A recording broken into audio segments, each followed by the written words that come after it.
Blue, black, blue, black, blue. Strong, settled, tall, wide, stillness. Blue on black on blue.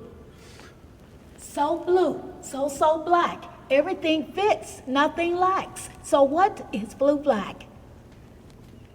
I, blue black, live here, set up high for all to see. Big exclamation. Blue black is basically a 28-foot tall exclamation point. The blue looks bright like the bright of a person's soul, a form of happiness. From a distance, it makes you think it's part of the wall. Or the blue part is the skies between the heaven and earth. And the black part is the darkness of doom. Okay, I see. I think of a roadway on a dark highway for the black part. The light blue would be a sky as you're driving down the road. Like you can walk straight on into it and just keep wandering. You can reach right in there. An endless fall inside. I see water in the black part, a river flowing by. So dark, it just looks black. And the sky is almost dark.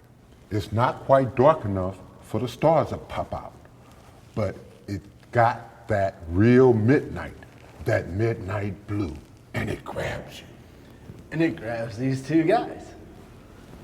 They're right next to each other, but separate, just like blue-black. The gray one on the left is sticking his ear over to the white Buddha so he doesn't miss a word, at least from where I'm standing. He throws his earlobe to the Buddha. That's the monk Ananda, the Buddha's cousin, just like Jesus and John the Baptist were cousins. He memorized all the Buddhist teachings. His ability to recall word from word what the Buddha says gives us access to the Buddha's thoughts. Even today, the Buddha's teachings is often passed on verbally. No telling how far he traveled across India. He followed his Buddha the whole way. We laughed the first time we saw those long earlobes. Guys don't wear heavy earrings. Rich guys did then. Buddha gave up his wealth and status, so Ananda had to give up everything too, even his jewelry, to follow the Buddha. To give up my wealth and to be without anything and to walk around and spread the word of faith, that would be kind of hard for me. Years ago, I became so infatuated with material things. But slowly, in my years, I'm learning to do without my wants. I don't mean to be a cynic, but it's much easier for, well, sometimes I think they might have been bored and at some point decided to change their lifestyle. One thing about a rich person today is he can live like he's poor, but when he gets tired of it, he can go back to being rich.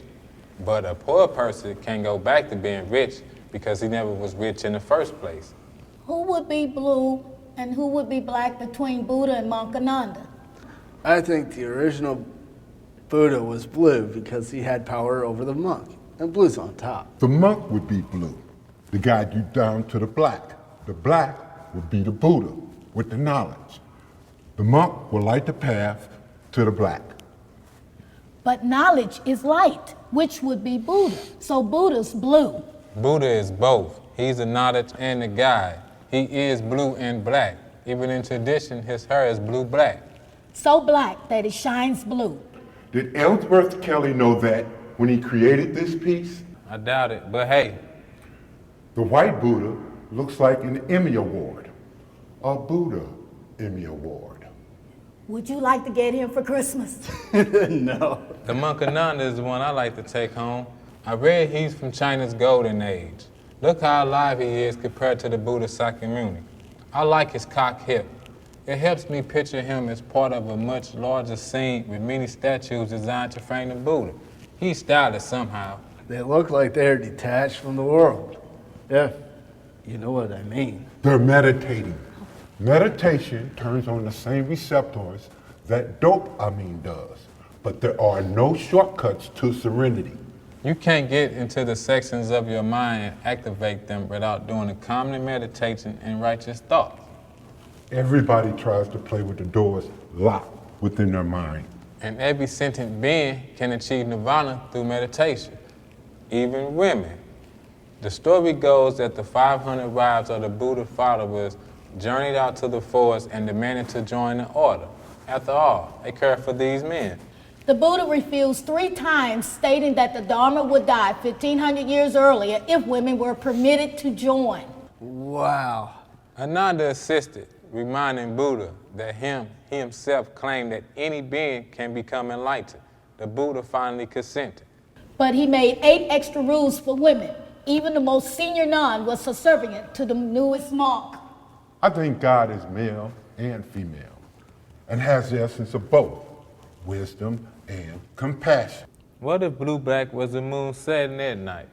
It's gonna be a dark after the moon sets and it's a full moon. It's gonna give that silvery blue look to everything. Go to sleep, go to sleep. What are you doing? I'm singing a lullaby. The moon is going to sleep. The moon is setting. Or the blue lights coming through and shining down on you, and you know your eyes start to drift to the black and you fall asleep. Okay, what's blue and black and hangs on the wall? Blue, black. It's okay not to laugh. I don't think it's funny either. As a kid, I would lay down and look up toward the sky. And where the sky and the top of the trees met, I felt they were complementing each other, right there. And there was power being cast from where they met. I was absorbing that power. That gave me strength to carry on.